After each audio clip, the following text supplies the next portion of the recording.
Você pagou a mensalidade, vai embora, mais uma cobrança, alguma coisa assim. E não. O universo do centro universitário é riquíssimo.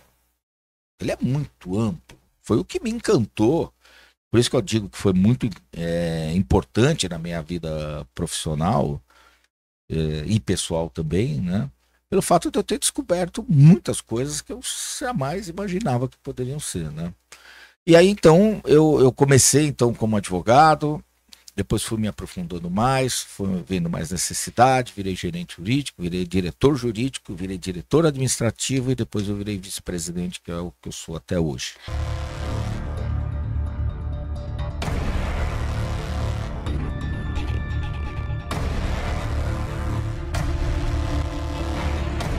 Bem-vindos a mais um podcast Superação. Hoje trazendo mais uma história de superação incrível, a qual vocês vão conhecer hoje do Dr. Walter Becker. Doutor que está aqui conosco, fala um pouco para nós, Cíntia, do currículo do doutor, que tô vendo aí que é vasto, hein? É super vasto, importante e de muito trabalho, muito trabalho. Vamos lá, estamos aqui, nada mais, nada menos, com o Dr. Walter Becker. Nome inteiro, Walter Augusto Becker Pedroso, mas super conhecido como Dr. Walter Becker.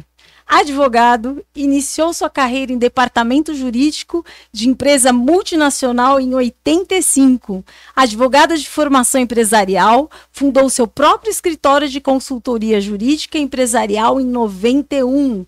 Atua como gestor empresarial e empreendedor, diretor de relações institucionais da organização social denominada Instituto Marte. Depois eu vou falar um pouco para nós sobre.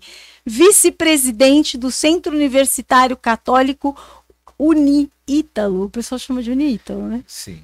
Uni-Ítalo brasileiro. Diretor executivo da startup WASP, Consultoria em Negócios Limitada. Já estou vendo como ele tem tempo para fazer tudo isso. Que atua na área de infraestrutura, gestão e administração de negócios. Foi diretor executivo da startup agropecuária Estrela do Sul, na área do agronegócio. Fez parte da Comissão de Direito Empresarial e do Tribunal de Ética da OAB São Paulo. Nosso abraço para a doutora Vanzolini, OAB São Paulo. Formado em Direito pela PUC, com MBA na IBMEC em Gestão de Negócios, Administração e Marketing. Formado pela G4 Educação em Gestão Empresarial, Direito em Startups e Gestão Estratégica de Departamentos Jurídicos pela INSPER. Gestão Estratégica de Recursos Humanos e Direito Empresarial do Trabalho pela FGV. É também coordenador do projeto Favela Educa, instalado o primeiro polo físico de educação superior dentro de uma comunidade, Paraisópolis, incluindo a capacitação e acesso à educação pelos moradores e a prestação de serviços à comunidade, como parte da formação dos alunos sobre a coordenação do corpo docente. Bem-vindo, doutor Walter Becker, é um prazer para nós, uma honra, doutor, ceder esse tempo, esse espaço, sei que a sua vida é muito corrida, para falar um pouco conosco aqui no podcast Superação, né, do livro Superação. Todo mundo tem uma história de superação, ainda mais doutor, e com o patrocínio da MB7 Seguros, né, que está na família aí, há 83 anos, desembarcada de Portugal, direto para o Brooklyn. Bacana, boa tarde ou bom dia, né, para quem está nos ouvindo aí. Michel, muito bom estar com você aqui, doutora também, mais uma vez, né, é o segundo podcast que eu tenho a oportunidade de participar com vocês. Né? O primeiro foi uma loucura, né? Foi. Podcast ao vivo, era como se fala, um stand de podcast, né? Temos um estúdio ali. Foi. Em 24 horas. E foi ali no Aldo Teatro da Universidade, né? Mas foi muito bom, a iniciativa foi fantástica. Foi corrida, mas foi legal. Vamos lá, doutor. Então, metaversando aí com o Dr. Walter Becker, seja muito bem-vindo. Para começar aqui a nossa entrevista, o nosso podcast, antes de fazer algumas perguntas sobre a sua carreira, eu quero conhecer mais quem é o Dr. Walter. Quem é o Dr. Walter? Bom, eu tenho 58 anos de história, já, né? Então, para me Entregou a contar, idade. é por isso até vocês comentaram como é que eu tenho tempo de fazer tudo isso. Foram muitos anos de estrada, né? Eu nasci numa família muito simples, né? Meus avós eram imigrantes e minha avó, por exemplo, ela não sabia nem ler nem escrever. Ela era analfabeta. E esse é um motivo de orgulho para nós, sabe? Porque Sim. até porque hoje nós estamos falando aqui de superação, né? Normalmente a história de superação não está ligada só individualmente. Claro, o esforço pessoal é importante, mas também está ligado também um pouco ao apoio que você tem de família, amigos, colegas de trabalho, né? Então, eu sou a primeira pessoa formada da minha família, né? Anteriormente, minha mãe, ela foi secretária e ela teve lá o famoso DRT, que ela almejou tanto ter o DRT na época, porque só pelo fato de ter exercido a profissão, né? A partir disso eu estudei, eu tive oportunidades assim de me dedicar, de trabalhar, depois nós vamos entrar um pouco na parte profissional. E toda essa minha história me levaram também a crescer como pessoa. E hoje eu procuro, já chegando no final, também nós vamos falar um pouco aqui, me dedicar um pouco, devolver para a sociedade o que a sociedade me deu logo no começo, né? Porque não foi fácil, a vida é difícil para todos, não foi diferente para mim. Mas hoje eu estou bem, hoje meus filhos, já uma geração que já teve oportunidade de estudar, inclusive no exterior, né? Você veja que é uma história de uma escada bem íngreme que nós fomos subindo parte a parte, né? Não sei se eu respondi, Michel, se era isso que você queria saber. Mas como é que foi essa coisa de ir para o direito? Sua mãe era secretária, ninguém tinha curso superior, trabalhava em que área? Comércio? Não, minha mãe trabalhava numa grande empresa, né? Foi daí que eu me inspirei. Aliás, é a mesma empresa que eu comecei a trabalhar na época no jurídico. Então ela foi te guiando. Foi. Ela sempre. Meu pai, eu não conheci meu pai, não pelo menos a idade que eu tivesse para me lembrar dele, né? Então minha mãe foi uma figura muito importante na minha vida, né? E ela já trabalhava numa empresa, talvez ela tenha sido a grande inspiração empresarial, né? Porque eu gosto muito da área empresarial. E normalmente as pessoas me perguntam, por que você quis fazer direito, né? Sinceramente, eu não sei muito dizer por que eu quis, mas na minha época nós tínhamos, assim, normalmente 3 opções que colocavam como ideais de carreira, as carreiras ícone, ideais. Né? As carreiras ícones. Hoje não, hoje o mundo mudou muito, né? Passou um pouquinho de tempo também, né? É natural que as coisas se desenvolvam, mas na minha época, ou você era carreiras de sucesso, era você ser da área jurídica, advogado ou carreira pública, ser engenheiro, né? O médico. É isso, Cíntia, aí acabou por aí.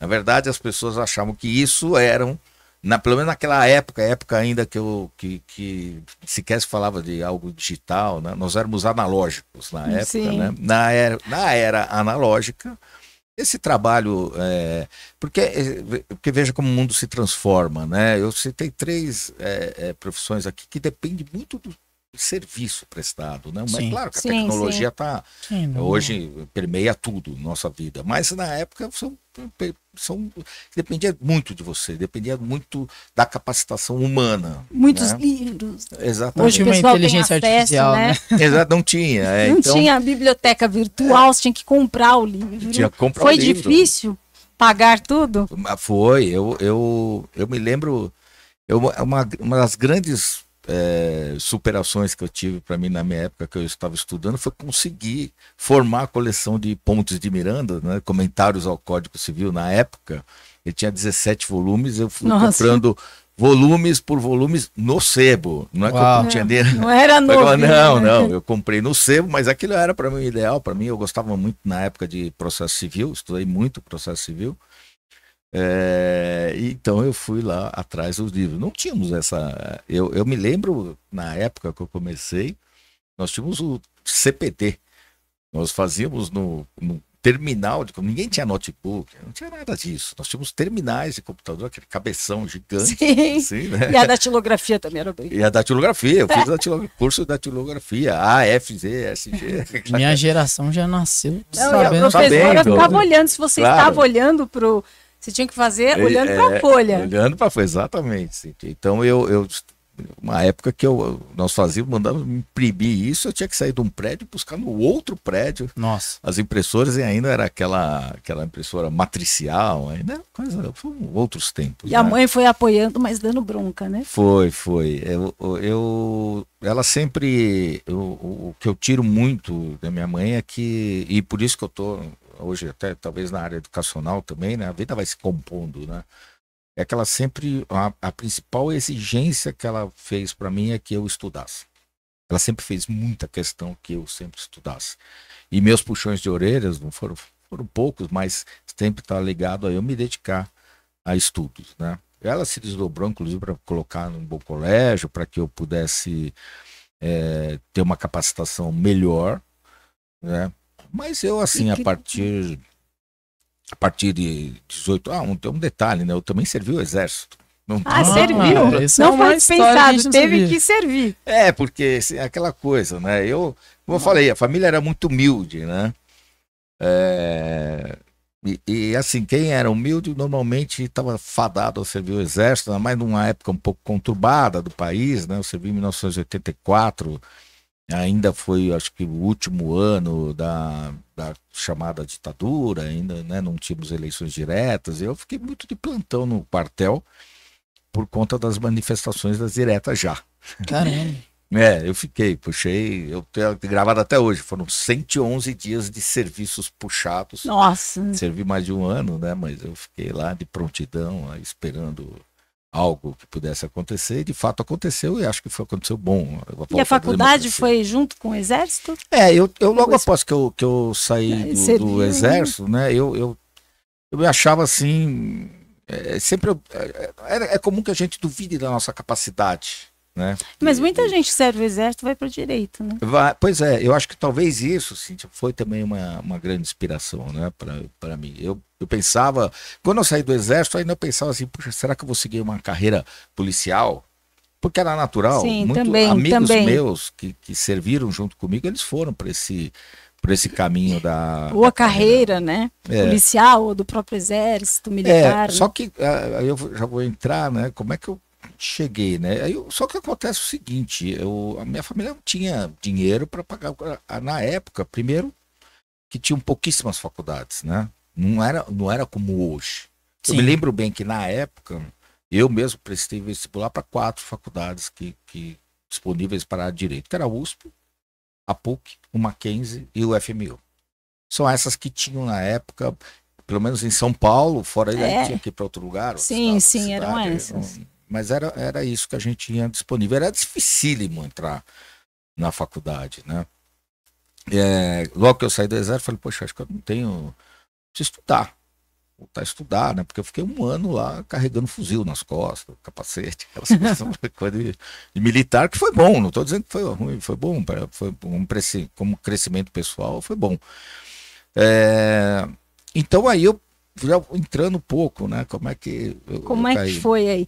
A pergunta aqui que me colocaram foi: como foi seu início de carreira na área jurídica e empresarial? Aí já entra, né? Pois é, assim, se você fizer a conta aí, o pessoal fala, pô, se tiver um engenheiro, alguém bom de matemática, fala, poxa, como é isso aí? Entrou no jurídico em 1985, né? Aliás, uma data interessante, né? 13 de maio, que é dia da libertação dos escravos.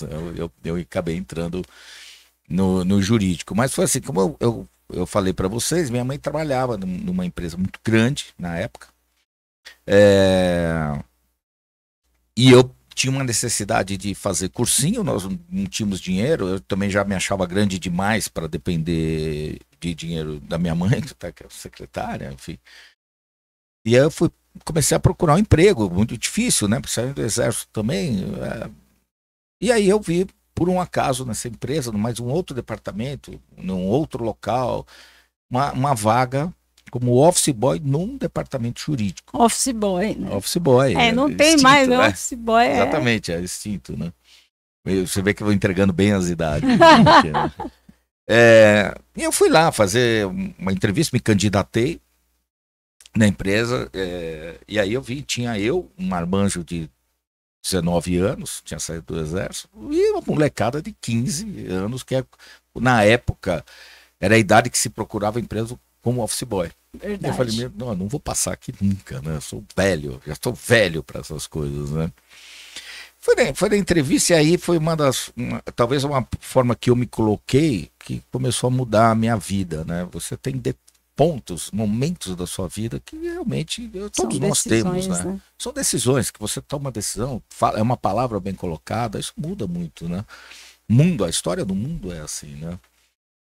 E eu fui fazer a entrevista, né? Sentou, a entrevistadora olhou para mim e falou, conheceu, falou o que eu fazia. Eu falei, bom, eu sei atirar, atiro bem, eu tiro assim.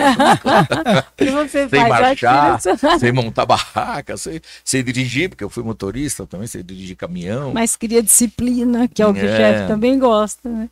E aí me perguntou assim, mas por que você quer ser office boy? Né? Qual a pergunta, né, Michel? Quem é o Walter?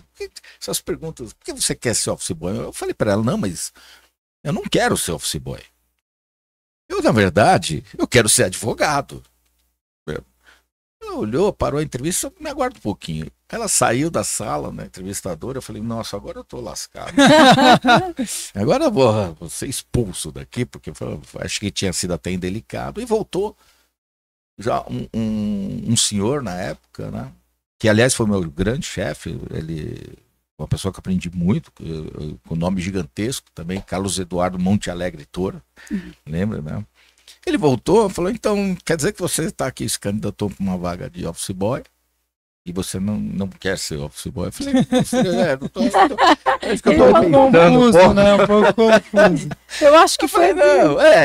Eu quero ser advogado, mas a forma de eu entrar num departamento jurídico, né, e eu preciso trabalhar, porque de fato eu preciso pagar um cursinho para poder entrar numa faculdade, que era muito difícil, né? É a forma que eu tenho, que eu preciso, né, hoje. Ele falou, tá bom, então lá vem o primeiro desafio. Eu vou lhe contratar, mas com a seguinte condição, você tem prazo certo, né? Nós estamos em maio, o vestibular é o final do ano, né? E você tem que entrar na faculdade, porque senão minha vaga aqui eu vou conversar internamente na empresa, você não tem o perfil, mas eu vou apostar nisso. Caramba! Chefes rígidos. Pois é. Falou, então você tem... Criam pessoas de sucesso. Exatamente, porque se você não passar na faculdade, eu vou lhe dispensar. Estamos combinados? Simples assim. Perfeito. Então eu comecei a trabalhar, né? E aí, a responsabilidade foi gigantesca, Cíntia, porque depois que eu comecei, eu descobri que esse meu chefe, ele era professor de Direito Civil da PUC. Tudo, né? Ele já Você tinha... vê como discípulo, né? Né? O mundo estava conspirando para isso. Eu falei, puxa vida aí. Bom, eu estudei, prestei o vestibular, né? Eu queria muito USP, porque a USP, não, pelo principal motivo de ser de graça, né? Porque isso contava muito, né? Eu não entrei na USP por uma questão, faltou uma. Nossa. Tudo bem, né? Mas eu... Tinha 2 fases naquela época? Eu não me lembro, viu, Xandão? Eu creio que sim. Eu creio que sim. E fiz o vestibular, passei na FMU, passei no Mackenzie, fiquei careca por conta da FMU, porque a FMU ela soltava a lista antes, tinha trote, aquela coisa, mas eu estava feliz da vida. E as mães morrendo de medo desse trote. Eu falei, puxa, já cumpri minha meta, pelo menos entrei na faculdade. Não, eu queria a USP, mas eu queria mesmo a PUC. Para mim a PUC era... Tinha algum envolvimento por conta do seu chefe? Tinha, né? E a PUC, ela sempre teve uma história de posicionamento político muito importante, né? Na época, me lembro, eu estudei enquanto o Tuca estava naquela mausoléu queimado, pelo incêndio do Tuca, que falaram do teatro, né? Sim. E falaram que isso teria sido criminoso ou não, por causa da ditadura. A PUC também gostava de enaltecer bem essas Sim. lutas que ela teve, até hoje Ela sempre, né, teve um posicionamento bem... Sempre teve. E eu achava importante isso, né? Eu acho que esse posicionamento, enquanto você... E é até hoje, né? Enquanto você tem um aprendizado humano, é importante para o desenvolvimento de qualquer carreira. Não estou falando de direito, qualquer uma, né?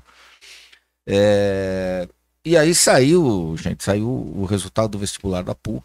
Lá, na época tinha várias chamadas, né? A gente fazia conta, né? Olha, eu fiquei em 300 e pouco, eu fiz para... Vai numa lista só, né? No noturno, né? E noturno era mais difícil, tinha 150 vagas, dificílimo entrar. Noturno da PUC era tanto quanto concorrido quanto o diurno da USP, né? Então, bom... Imagina o diurno da PUC. Aí saiu...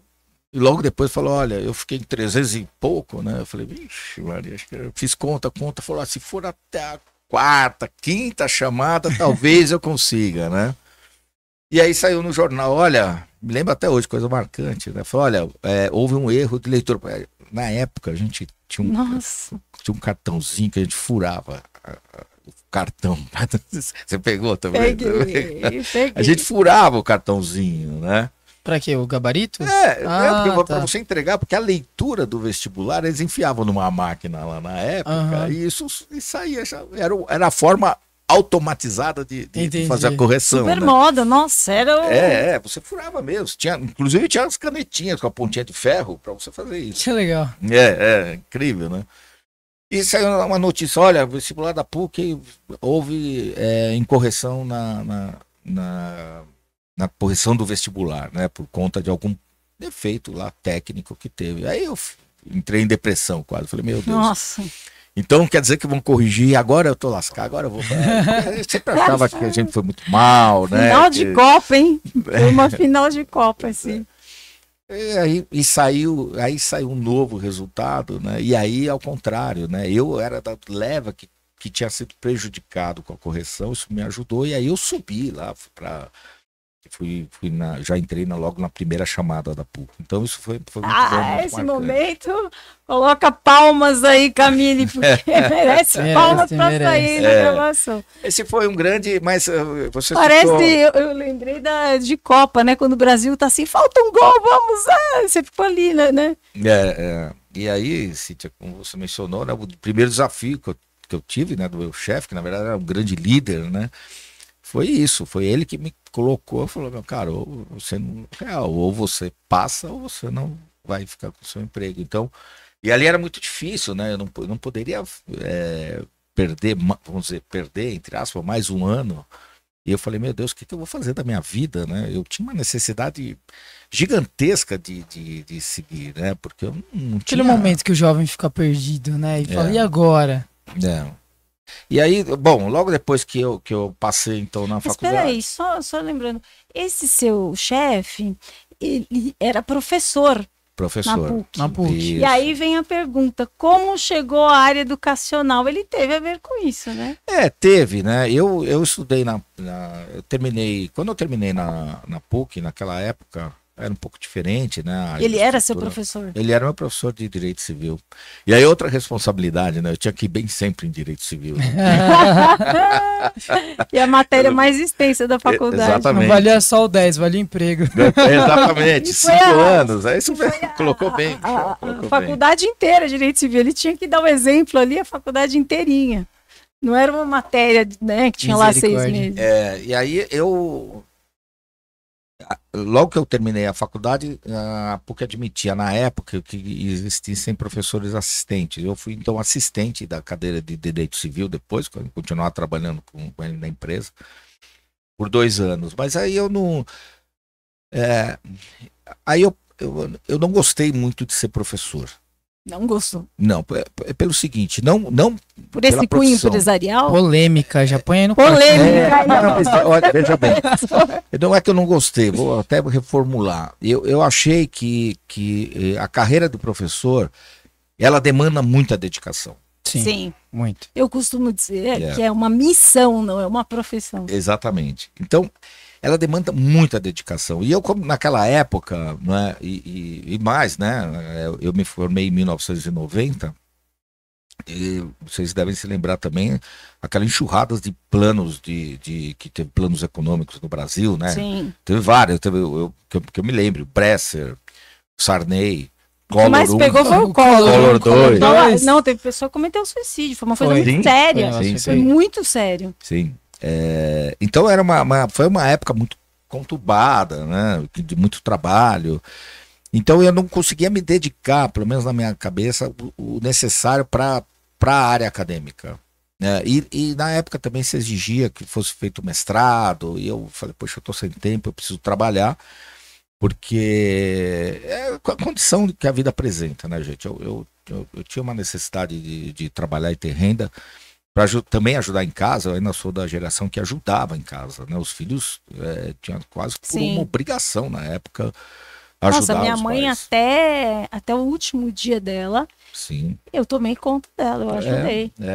Eu, inclusive, um pouco antes, eu cheguei a trabalhar na feira, inclusive. Tinha feira na rua de casa, eu ia lá e trabalhei. Todo final de semana que tinha feira, eu trabalhava na feira. Eu vou pegava fazer uma barraquinha. chamada aqui, né?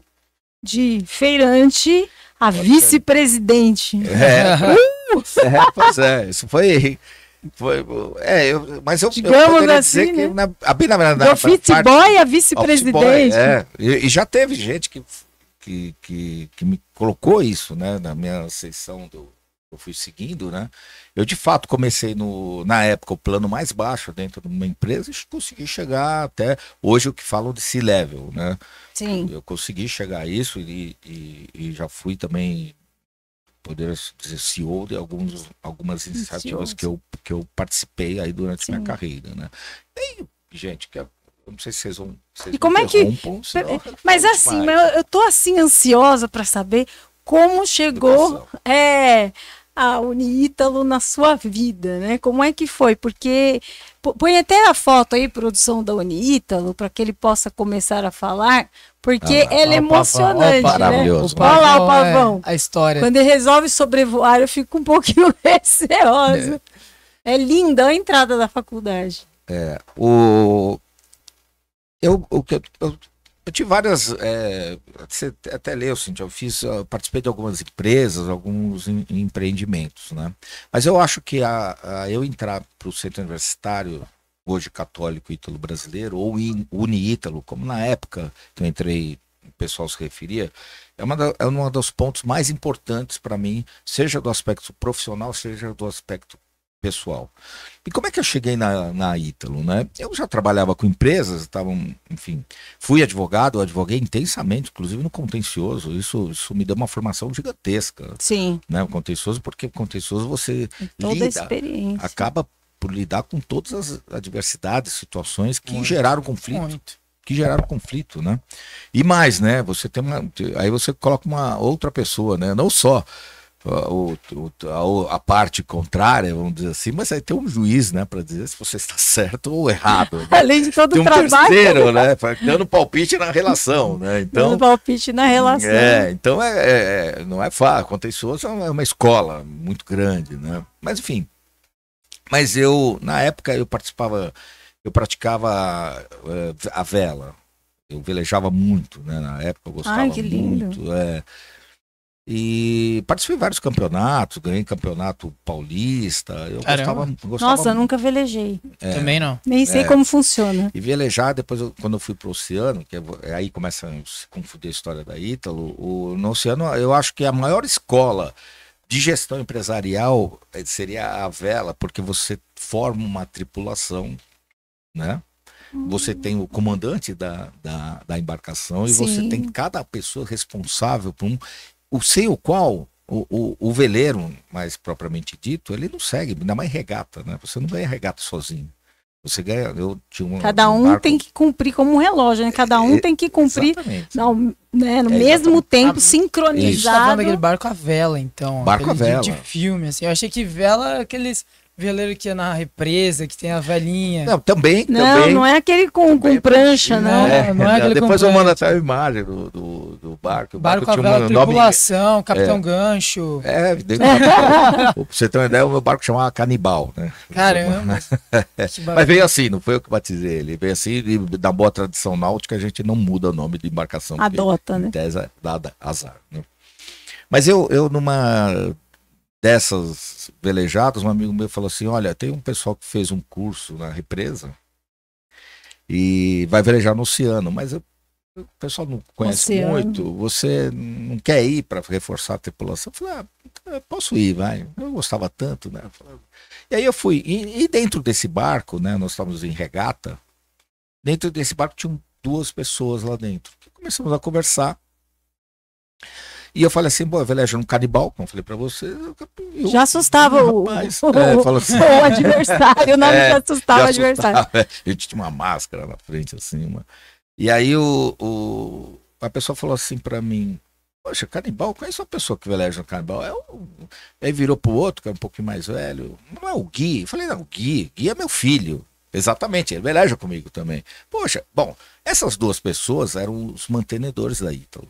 Uau. Uau. Um era o reitor Estava- e o outro era o filho, Marcos Vinícius, que é o presidente hoje. Estava né? na hora certa, no Estava lugar no lugar certo. certo. na Isso- Acompanhado de se uma chama- boa tripulação. Pois é. E se chama Deus, né? Pois é, foi Te coloca. me colocou no lugar. Você vê que vários pontos da vida, né? Deus ajuda muito a gente. Quando claro, a gente semeia e trabalha, né? mas a gente tem que se dedicar também, né? Eu só estava lá porque eu me dedicava muito à vela, porque, enfim, eu acho que a força de vontade, fazendo um parêntese, de maneira geral, para a vida profissional, vida pessoal, para tudo é muito importante. A dedicação sua, o foco, o querer é muito importante, que as Sim. pessoas reconhecem. Sim. Quando vocês estão Nada se te tira do dedicando foco, aqui, né? pois é, tenho certeza que esse podcast aqui vai ser um sucesso, porque vocês Oh. se dedicam. Amém. Já é um sucesso, vai crescer Obrigada. muito mais, né? Porque eu percebo a dedicação que vocês têm, o foco nisso, né? O entusiasmo de fazer as coisas. Isso tudo é É, muito a gente importante. gosta muito, né? Acho superação, viu? A gente já pode escrever mais 3 livros ali. Já Certeza supera- que vocês sentaram no sofá, nessas cadeiras e quiseram chorar algumas vezes aí. É. Tenho certeza. Ontem Porque já foi uma aconteceu várias delas, né? vezes Ontem comigo. foi um dia atribulado, né? Dias de luto e dias de luto. Não, dia de glória. Mas enfim, E aí estava lá velejando. eu velejando. E eu continuei na vela, não me lembro bem nem que época que era, mas faz muito tempo. E eu continuei velejando com o Marcos Vinícius, né? E ele passou a fazer parte da tripulação nossa, velejávamos juntos, enfim, era uma garra muito grande, a gente era aficionado, a gente saía para ganhar, de fato, regatas, né? Até que um dia ele falou assim, mas Walter, o que é que você faz mesmo?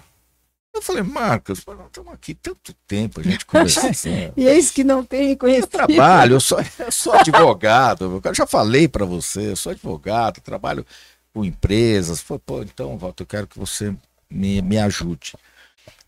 Eu sou presidente lá da Ítalo e eu queria que você fosse lá e desse uma olhada para mim, porque, enfim, eu gostaria de mexer um pouco no meu jurídico, melhorar um pouco algumas coisas. Eu falei, perfeito, vou lá, faço um diagnóstico.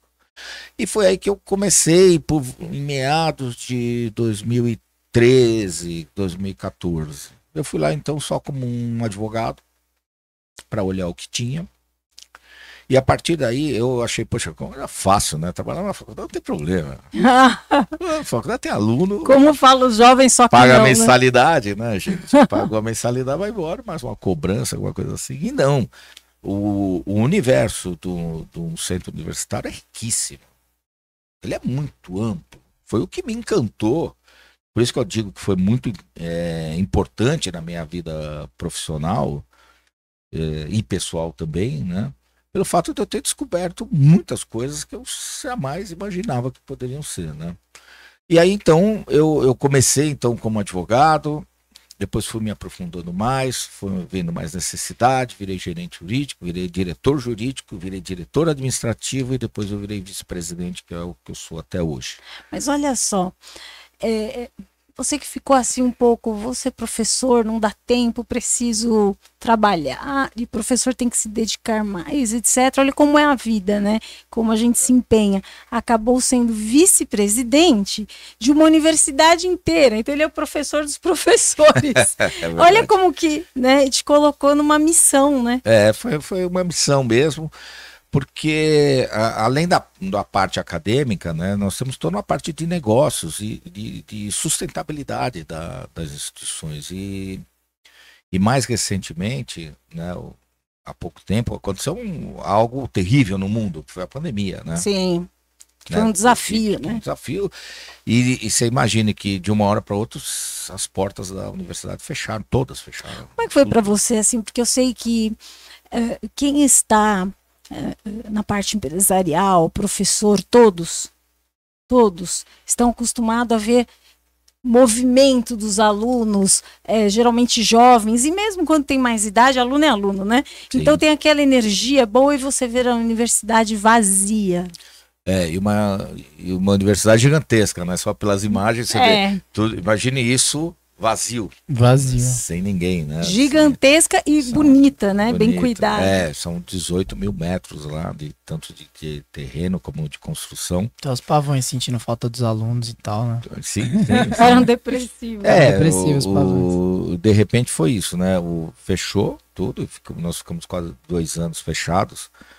E ficou de fato sem ninguém. Foram poucas pessoas que iriam, mais a parte administrativa. É uma tristeza, né? Total. Teve que ter adaptação também, né? Para esse online. E nisso foi... nós tivemos que ter tivemos que superar muitas coisas, né? Foi uma superação, porque, além de tudo, gente, quando você entra num ecossistema, vamos dizer assim, empresarial, isso serve não só para a área educacional, mas para qualquer empresa. Você tem muita gente para cuidar. Sim. A Ítalo, por exemplo, tem cerca de 350 pessoas trabalhando. Uau. Né? São metade corpo acadêmico e outra metade são administrativos para cuidar disso tudo, né? Para começar, né? Porque são quantos alunos? Então, hoje nós estamos por volta de 14 mil alunos. Nossa. Né? Na época... 14.350, né? Juntando todo mundo no negócio. Exatamente. Além de tudo, tem toda os alunos, né? Fora isso, tem todo o relacionamento, isso serve para qualquer empresa, relacionamentos com outros, com parceiros, com pessoas que, por exemplo, preparam cursos no pós-graduação, são parceiros, que tem empresas parceiras que precisam capacitar os seus funcionários, empresas parceiras que pretendem desenvolver um novo negócio e a gente cuida para que isso vá para frente através do atividades acadêmicas ou experiências de professores, enfim, é muito grande, né? E de repente tudo isso é abalado, né? Não é fácil. A maior preocupação na época foi a questão dos alunos. Não teve jeito, né? Nós tivemos que equipar os professores para que eles continuassem a aula, mas de forma online. E difícil para eles também, porque estão acostumados a ministrar aulas para pessoas, tem aquele calor, né? Aquela troca. Que ele deve ter ouvido de reclamação de professor, né? Muito. Não, eu acho que foi ali que eu comecei a ter um pouco esse lado de entrevistas e por aí mais, porque a primeira coisa que aconteceu foi a TV Record foi lá e falou, poxa, eu quero saber aqui como é que essa história que vocês estão dando aula em EAD e estão cobrando presencial. Isso foi um grande... Vixe. No mercado todo se abalou muito por conta disso. Né? Vocês faziam IAD e presencial também, então, dentro das regras lá. Mas aqui havia um erro conceitual muito grande depois que ficou. De fato, teve alguns grupos na área educacional que eles viraram a chave e se tornou de fato EAD. Sim. Mas quando eu falo EAD, o conceito de EAD, são aulas gravadas, são conteúdos disponibilizados em plataformas, enfim, você não tem o contato direto ao vivo com o professor como numa sala de aula. Sim. No caso da Ítalo, não. Primeiro que na época difícil para todos. Teve um movimento na época chamava Não Demita. Eu participo de vários grupos empresariais E eu procuro ficar naqueles que eles têm preocupação com os seus colaboradores, né? Sim. Que tem responsabilidade social, e nós vamos entrar nesse assunto Sim. também, né? Eu acho isso muito importante, né? Porque a empresa só é plena se ela se preocupa não só com o seu produto, não só com a sua venda, mas com o impacto que a própria empresa gera na sociedade, né? No seu caso ainda, uma empresa se Sim. tocar, né, com essa pandemia que teve, etc. E além disso, é uma empresa com missão de formar pessoas. Exatamente. Então a responsabilidade é muito maior, não desprezando os outros nichos, né, de empresariado, mas é um local que se forma pessoas, né?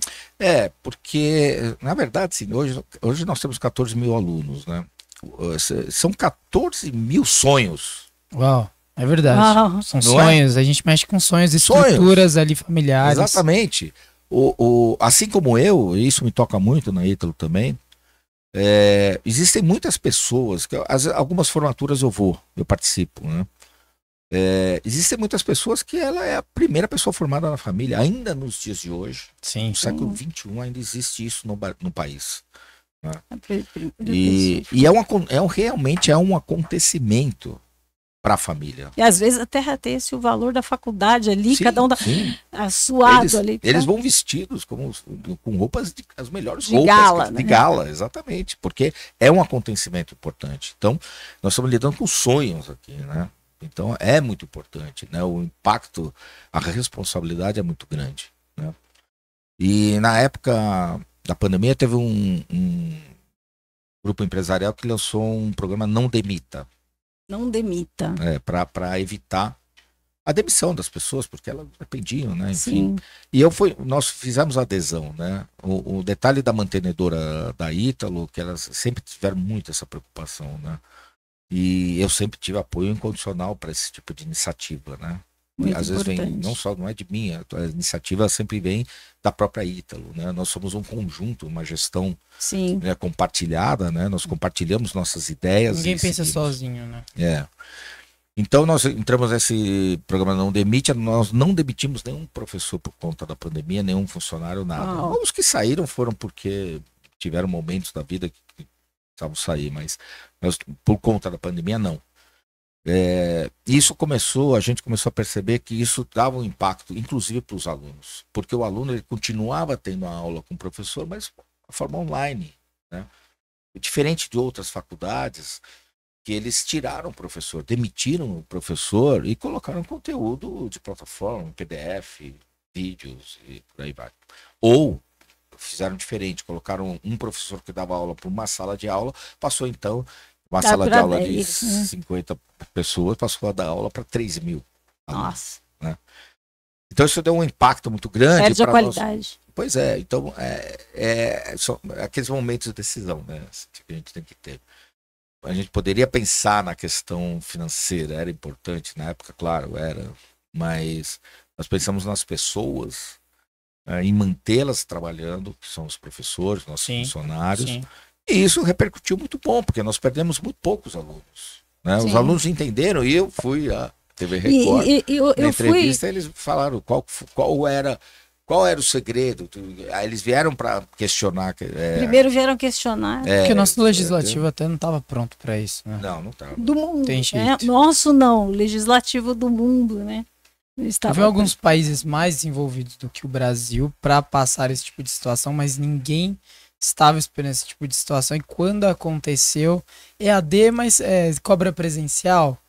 Eu fiquei sabendo muito desse caso, aconteceu, os alunos, eu sou mackenzista, os alunos do Mackenzie também repercutiram muito isso. Sim. Então, e aí, como é que vai acontecer? Então teve esse choque, esse embate bem diferenciado, podemos dizer assim, que nem o nosso legislativo estava pronto. Foi uma época, foi bem difícil, né? Mas vocês mantiveram, né? E os alunos foram juntos. O que eu ia falar? Já fui na Unítalo várias vezes, né? Por conta que vocês sempre abrem o teatro, né? Para o pessoal da OAB usar, para nós. Tem essa abertura, né? Não é só uma faculdade, né? Tem várias ideias ela ali que eles participa abraçam. de tudo. Abraçam a comunidade abraçam. local também. É isso aí. E a gente vê a alegria dos alunos e sabe quando você ama a faculdade que você está, que você faz parte da engrenagem? A gente sente isso. A Ítalo tem uma peculiaridade, né? Ela é muito, o relacionamento humano para a Ítalo é muito importante. Com os alunos, enfim, com os professores, com... Essa reciprocidade. Então, isso é uma característica da Ítalo, né? Me fala uma coisa agora. E os projetos atuais e futuros que vocês têm como faculdade, você tem como pessoa, principalmente o ESG. O que é ESG? Hoje, o ESG, hoje ele é uma abreviação do inglês, né? Eu vou agora traduzir para o português, que deveria ser ASG, né? Que seria o ambiental, o social, o S, e o G da governança. São três princípios, né? Isso começou há um tempo atrás no mercado financeiro, colocando como uma responsabilidade das empresas financeiras, e com isso impactariam na bolsa, enfim, teriam alguns benefícios, mas isso acabou se expandindo no mercado em geral para as demais empresas, né? Foi o que eu até falei um pouco, que eu acho que no universo empresarial a empresa tem que estar preocupada com o ambiente, que leva em consideração aqui a parte ambiental, o social, né? Quais são os impactos sociais que ela gera ou o seu produto pode gerar, e enfim a governança, que é esse tratamento. Na verdade, nós quase tratamos aqui do ESG, sim, né? Ao falar que a Ítalo é um lugar maravilhoso, é um lugar aberto, é aberto para o público, ao falar do tratamento com a governança, um pouco com os funcionários responsáveis, e o social, que agora nós estamos intensificando muito, né? Eu, alguns anos atrás, eu estava fazendo um estudo, aí na gestão empresarial, falou assim, e nós começamos a tratar da sexta onda de inovação. Sexta onda de inovação. Que falaram que o mundo teve até a quinta, né? E o mundo vem assim, uma revolução industrial, são 100 anos para mudar. Atualmente muda muito rápido. Não falo mais de séculos, né? Nem 50 anos, nem de décadas, nós estamos falando de anos, né? Então o mundo evolui muito rápido atualmente, né? Até por questão tecnológica, é assim que tem que ser, e assim será, enfim. E alguns anos atrás eu estudava o assunto, eu falei assim, apesar de estar falando de onda de inovação, eu falei assim, a onda de inovação, porque inovação, quando eu falo inovação, você pensa, qual a primeira coisa que vem na sua cabeça? Computador, plataforma, inteligência artificial, que agora... né? Mas o mundo não é só isso. E eu apresentei um trabalho à época que eu chamei A Sexta Onda, né? Que eu dizia... filme, hein? Nome de filme. A Sexta Onda dá para fazer um filme dessa vez. Que eu dizia na época que as relações empresariais estariam calçadas na preocupação do desenvolvimento humano. Ou seja, já havia, o ambiental já se discute há muito tempo, a preocupação com a natureza, é algo que já está passado, né? A questão de você ter uma organização, uma gestão, uma governança interna das empresas também é algo que não é muito novidade na área empresarial. Mas e aí eu coloquei, falei, você precisa juntar tudo isso e você se incomodar com pessoas, que aí é o social. E o social que eu falo não é no sentido de assistencialismo, não. É no sentido de oportunidades. Sim. Que eu vou entrar um pouco, que eu aprendi muito em Paraisópolis também por conta disso, né? Então eu escrevi A Sexta Onda, nesse alicerce, falei, não, a grande inovação das empresas vai ser a que tem a percepção de juntar tudo isso e entender que pode fazer um bem social, pode, ligado à tecnologia, claro, não há problema nenhum. Hoje já tá aí, mas você precisa pensar qual é o impacto que eu gero com isso, quanto eu causo o bem das pessoas. O quanto o meu pensamento não é só lucro, quanto eu posso dizer que o meu lucro também está calçado no meu impacto social que eu gero, porque isso também é um lucro. Por quê? Se a sociedade ela se aprimora como um todo, Sim. interessados na atividade empresarial disso, gente. Né? É melhor, então ela tem que ajudar isso. E o doutor tem paciência, viu? Porque eu tava vendo um vídeo dele esses dias. Ele tava gravando, né? Ali acho que tava na comunidade, Tava né? na comunidade. Tava na comunidade, ele tava gravando, já aconteceu isso muito com a gente, viu, doutor? Não é bem normal. Ele tava gravando algo lá muito importante, passou alguém bem na frente da câmera. Aí ele fez assim, não, tudo bem, vai, grava de novo. Tipo, já tem ali a paciência, já tem aquele compromisso com a sociedade, Exatamente. com a comunidade local. Que se vê em pequenas coisas, né? Sim. E aí, o que aconteceu, né? A Ítalo tem uma certificação que chama SEBAS, né? Certificado de Entidade Beneficente de Assistência Social, na área da educação. Por conta disso, nós temos que dar algumas bolsas de contrapartida. E nós pensávamos, poxa, nós estamos aqui tentando dar bolsas, e acredita, é difícil você captar aluno que esteja de fato interessado em estudar, dentro. E eu ficava um pouco como, eu brincava assim, poxa, nós estamos dentro dos muros da Ítalo, né? Como é que a gente poderia ampliar isso, fazer de forma diferente, já dentro daquele pensamento que eu sempre tive de impacto e tal. Até que nós conhecemos um projeto lá em Paraisópolis, chama Belezinha. Esse projeto, ele capacitava pessoas lá dentro na área da beleza. Ser cabeleireiros, olha, aí um dado interessante. Olha, o pessoal fala, mas os cabeleireiros ganham muito bem hoje em dia, viu? Sim. Veja que interessante, né? Paraisópolis tem 130 mil pessoas no último censo, eles acham que isso ultrapassa atualmente mais de 230 mil pessoas. Quantos vocês acham dentro de uma favela? O termo favela foi adotado agora, é o correto a se dizer. Quantos salões de beleza vocês acham que tem lá dentro, assim? Só para fazer uma brincadeira. Não faço ideia, mas Paraisópolis tem o tamanho de uma cidade. De uma cidade, uma cidade. Uma cidade bem populosa. Exatamente. Se fosse São Paulo tem 645 municípios, Paraisópolis ficaria entre o 40º e o 80º, mais ou menos, né, de população. Eu vou dizer para vocês, para ser mais fácil, tem 4 mil salões. Nossa. Por que isso? Porque as pessoas precisam gerar rendas.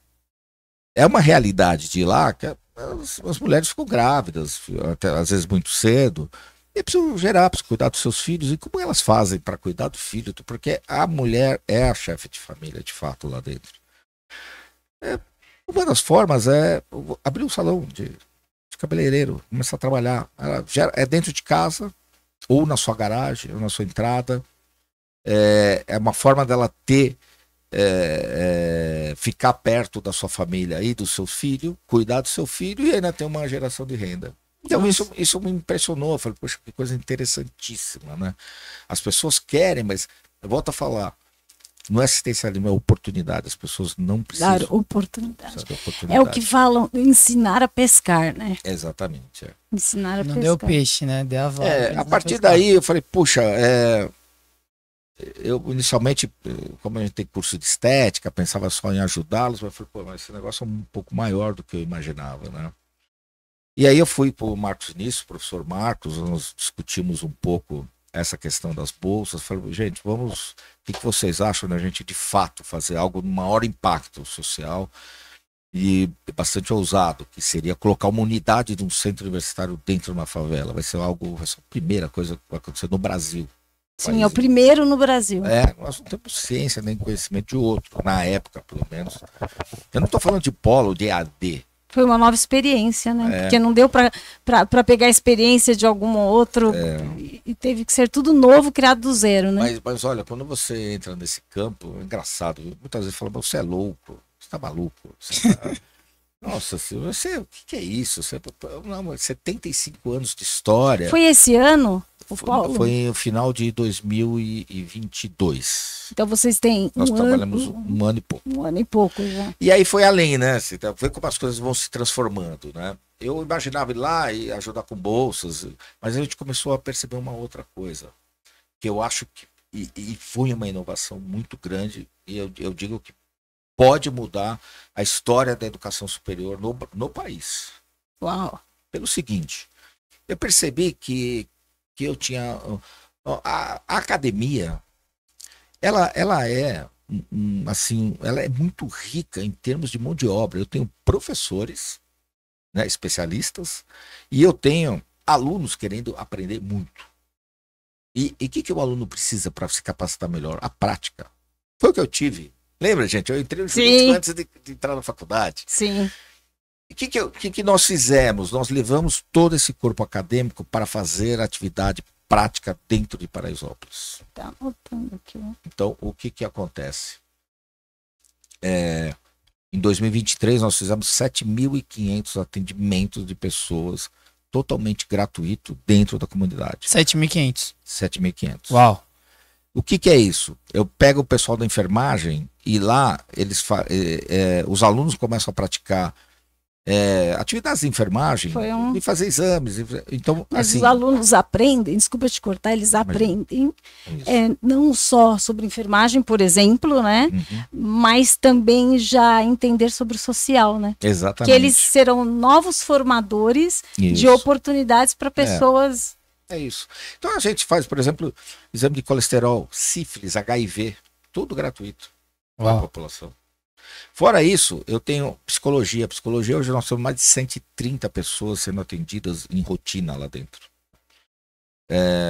A coordenadora, a professora Francisca, a pessoa fantástica que apoia esse projeto, ela escreveu, os alunos, ela coordenou um livro de saúde, eu não me recordo, daqui a pouco eu me recordo bem o nome do livro. Mas um livro onde cada um dos capítulos foram escritos por um grupo de alunos e um deles dedicado ao trabalho de Paraisópolis. Né? Fisioterapia, pessoas que não têm acesso a uma dificuldade, né, para encontrar esse eles tipo vão de serviço. Lá e os professores e os alunos trabalham com ele. Direito, tem atendimento, direito, orientação jurídica lá dentro. É mais legal sentir ver os alunos envolvidos nisso, não só os professores, mas todos os voluntários. Porque eles aprendem, né, tem a experiência. Sai dessa bolha. Sai dos muros da Unítalo, como você tinha mencionado. Exatamente, perfeito. E além dos muros da Ítalo, tinha um outro muro, um muro da comunidade. Que não dava para se alcançar. Um estava muito perto e o outro que não dava para se alcançar. Um queria sair, outro entrar. São muros que todos criam. Né? Eu tenho uma aluna, que é um depoimento que, aliás, eu vou mandar para vocês. Ela falou assim: poxa, eu sempre estive aqui dentro, achei que eu não poderia ir fora, que eu não poderia cursar um curso superior, que não era para mim aquilo. Agora, hoje eu tô aqui, eu vejo que eu posso. Eu tive oportunidade. Uau. Nunca viu. Às vezes, ali no cotidiano, não é que nunca viu porque não existe, mas porque não tem nem tempo de ver uma coisa dessa, é trabalho, e a Unítalo foi lá. Isso. Então foi uma experiência transformadora, e a partir de então nós começamos a entrar em fóruns de multi-entidades, enfim, e começamos a fomentar muitas coisas nessa área, muitas mesmo, né? E nós descobrimos assim um potencial gigantesco que as próprias universidades podem ajudar. E devem ajudar. Sim. Devem ajudar. Mostrando Faz parte da formação dos alunos. E você citou uma coisa interessante dos alunos. Olha só, no começo, dentro do espectro de eu ser meio maluco para fazer as coisas, né? Os alunos ficaram com medo, que é natural. Eu para ir lá também fiquei com medo. Sim. Também fiquei. Você fica receoso. Mas depois a gente vê que não é nada disso. Não é nada disso. A comunidade pode entrar, claro. Tem violência como tem em qualquer lugar. E ver a gratidão também da comunidade com esse projeto. Gratidão gera segurança, sabia? Gera. Exatamente. Então, aí hoje, o que acontece? Eu tenho. Nossos alunos se prontificam, são voluntários para ir lá, tenho fila para ir lá. Os alunos querem ir para lá. Psicologia, nós começamos com um atendimento com 3 pessoas, o professor e 2 alunos. Hoje nós somos 30. Uau! Lá. Vão aumentando. Hoje o meu grande problema, eu tenho um espaço grande lá, 800 metros, um prédio com 3 andares, já está pequeno, né? Porque justamente por isso, eu tenho um movimento grande entre alunos, grande da comunidade, que vai buscar auxílio lá. Nós já temos conversa com a UBS de lá, e nós temos, pra vocês terem uma ideia, nós temos equipamentos lá na nossa unidade, que pacientes da UBS são enviados lá para se tratar justamente por coisas que a UBS não tem. Né? Nossa, a UBS não tem, vocês já têm. E nós temos, Não quero dizer, a universidade, né? Por isso que nós chamamos o doutor aqui, porque a Unítalo é diferente. É diferente. Doutor, que história. Que história de superação. Que história dele de e motivação, da não só de superação, mas de motivação. Sim. Eu queria agora, pra gente finalizar o podcast, que você olhasse para essa câmera aqui e falasse uma palavra primeiro para os seus alunos, para todo aquele corpo que aguarda no Senhor aqui, e também para aquelas empresários, pessoas, né? E aí, segunda parte agora para os empresários que estão nesse ramo, então instituições de ensino que possam colaborar, dá uma mensagem assim direta para eles, por favor. Eu acho, com relação a você que é aluno ou será aluno, que tem um sonho de estudar, isso é possível. A educação transforma, porque você aprende. Cada vez que você aprende, você vai ampliando o teu horizonte de ações. Foi o que aconteceu comigo, né? Eu tive a oportunidade de vir aprendendo no transcorrer da minha vida, da minha carreira, e isso me abriu portas. É fundamental se dedicar, é fundamental aprender, é fundamental você também se unir com boas pessoas bem intencionadas, né? Para a área empresarial como um todo, é importante a gente ver que nós trabalhamos, a atividade empresária está diretamente ligada a pessoas, né? Nós não trabalhamos para máquinas, né? Eu não vou ter aqui, por exemplo, um computador aqui bacana que vai consumir algo que eu prepare. Tudo que a gente faz é ligado para a pessoa, é natural do ser humano. Então pense no ser humano. Ainda que você faça um chip de computador, pense qual é o impacto que esse chip pode trazer para a sociedade, para o ser humano.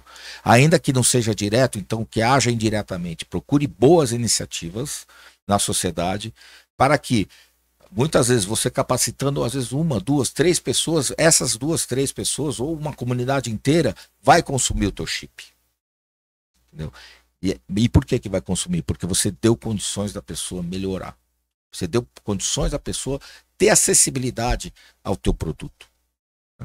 Então, eu acho que a atividade empresária, voltando a falar o que eu falei da sexta onda, ela precisa ter esse olhar, principalmente no Brasil. O Brasil é um país muito carente. Muito carente. Nós temos mais de 20 milhões de pessoas vivendo em comunidades, por exemplo.